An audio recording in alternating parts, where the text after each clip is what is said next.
Welcome to தீரா சமையல். நாம் இன்றைக்கி பார்க்க போகிறது முருங்கைக்கீரையும் முட்டையும் வச்சு ஒரு பணியாரம். அதை எப்படி செய்யலான்னு பார்க்கலாம்.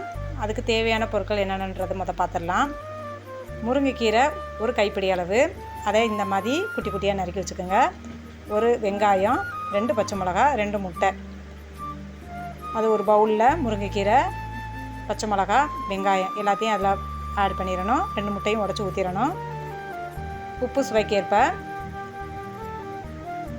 கொஞ்சம் ஜீரகப்பொடி ஒரு 1/4 டீஸ்பூன் போட்டிங்கன்னா போதும்.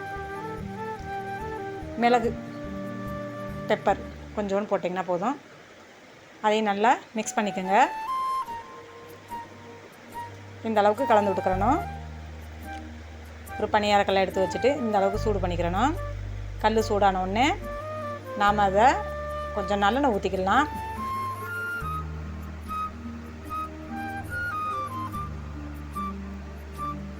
அதுக்கப்புறம் நம்ம மிக்ஸ் பண்ணி வச்சுருந்த இந்த முட்டை முருங்கைக்கீரை அதில் ஊற்றிடலாம்.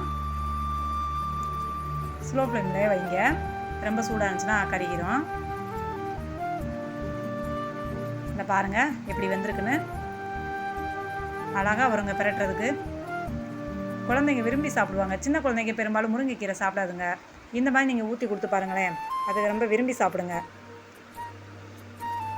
பாருங்கள் எவ்வளோ அழகாக இருக்குது பார்க்குறதுக்கு.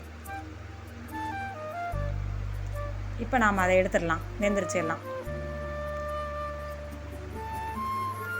ஓகே ஃப்ரெண்ட்ஸ், நாம் செஞ்ச முட்டை முருங்கைக்கீரை பணியாரம் ரெடி. ஓகே ஃப்ரெண்ட்ஸ், கீரைங்கனாலே குழந்தைங்க சாப்பிட மாட்டாங்க. நீங்கள் இந்த மாதிரி அடிக்கடி செஞ்சு கொடுங்க, விரும்பி சாப்பிடுவாங்க. ஹீமோகுளோபின் அதிகரிக்கும்.